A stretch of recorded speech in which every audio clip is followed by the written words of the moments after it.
Bonsoir à tous et bienvenue dans votre journal d'information locale de ce jeudi 5 septembre 2013. Le week-end des associations se déroulera samedi et dimanche. Les associations ont mis les petits plats dans les grands pour vous accueillir. Mise en bouche dans ce journal puisque la maison des associations nous a ouvert ses portes avec un peu d'avance. Le musée du dessin et de l'estampe originale de Gravelines, lui, renouvelle son exposition permanente Estampes, l'occasion de découvrir les nombreuses collections du musée. L'élection de Miss Flandre aura lieu de son côté à Sportica le samedi 28 septembre prochain. Les services municipaux se préparent déjà à cette grande soirée.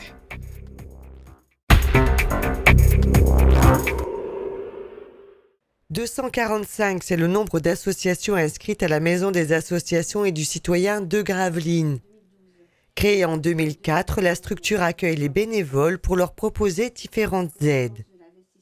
Notamment l'accueil reprographie, donc là c'est réalisation de maquettes, gros tirage de photocopies ou de cartes d'adhérents, de billetterie pour leur spectacle, leur événement. Nous mettons aussi à disposition des salles de réunion qui sont de plus en plus utilisées par les associations le soir et le week-end pour leur conseil d'administration, leur assemblée générale, leur permanence, etc. Service associatif Sylvie, bonjour. Toute l'année, Séverine, Nadia et les autres sont à l'écoute des associations. Le service est entièrement gratuit. Les membres sont soutenus aussi avec des formations adaptées. Ça peut aller dans tous les domaines, surtout dans le domaine de la fiscalité, bien sûr, puisque c'est important pour une association. Comment gérer aussi, puisque les bénévoles, parce que bon, c'est aussi quelque chose d'important. L'engagement d'un président, d'un secrétaire, d'un trésorier, vraiment leur donner tous les moyens de mener à bien leur association. La Maison des associations a créé dernièrement sa page Facebook, toujours dans la perspective d'être au plus près de la population. La maison du partage, oui, parce que c'est vrai qu'on parle beaucoup maison des associations, mais j'insiste aussi sur le fait que c'est la maison du citoyen. Chaque citoyen peut franchir la porte, il sera accueilli de la même façon qu'une association, puisqu'on peut leur apporter également des informations concernant les visites de quartier, la mise à disposition de certaines choses sur le FAC, qui est le Fonds d'action citoyenne, puisque peuvent réaliser des projets et nous leur apportons une aide suite à un montage de dossiers, aide financière, aide logistique. Ce week-end, samedi et dimanche, les associations font leur rentrée. Elles vous invitent durant 2 jours à découvrir leurs activités dans toute la ville. Tous les renseignements au 03 28 23 59 92.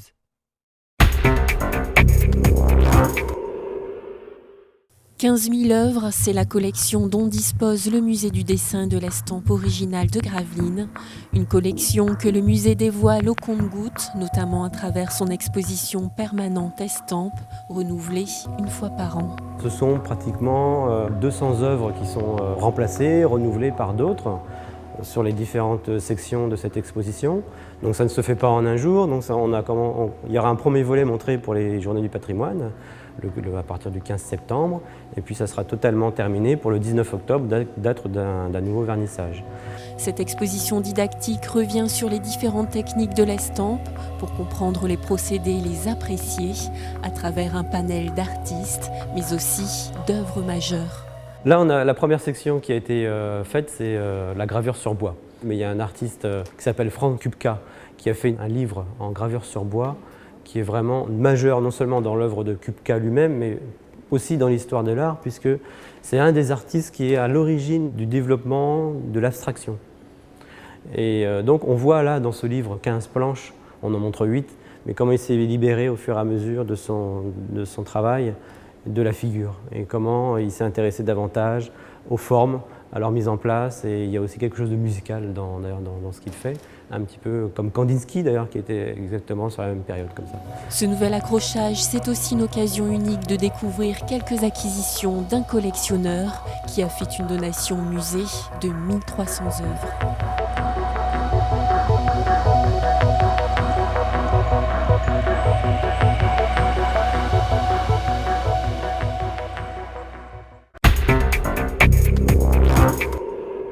Transformer une salle de sport en salle de spectacle est un véritable défi pour le service des fêtes. Parce que bon, c'est une salle de sport, il n'y a pas de plafond, le plafond est très haut. Voilà, c'est très dur. C'est très dur à organiser dans une salle comme ça. Oui, parce qu'il faut tout imaginer. En plus, on est dans une salle, on est à Sportica, donc qui est une salle, quelque part, on n'a que la salle, donc on doit tout construire à l'intérieur.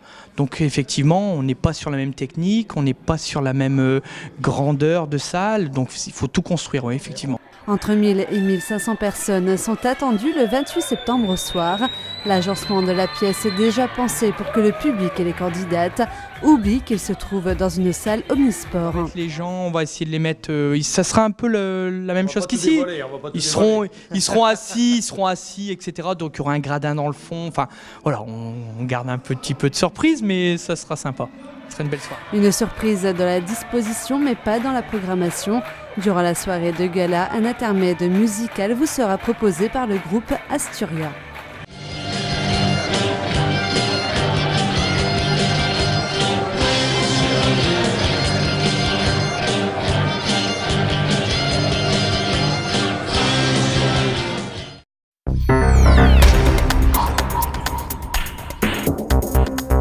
C'est là-dessus que le journal se referme. Merci de nous avoir suivis. À demain pour une nouvelle édition.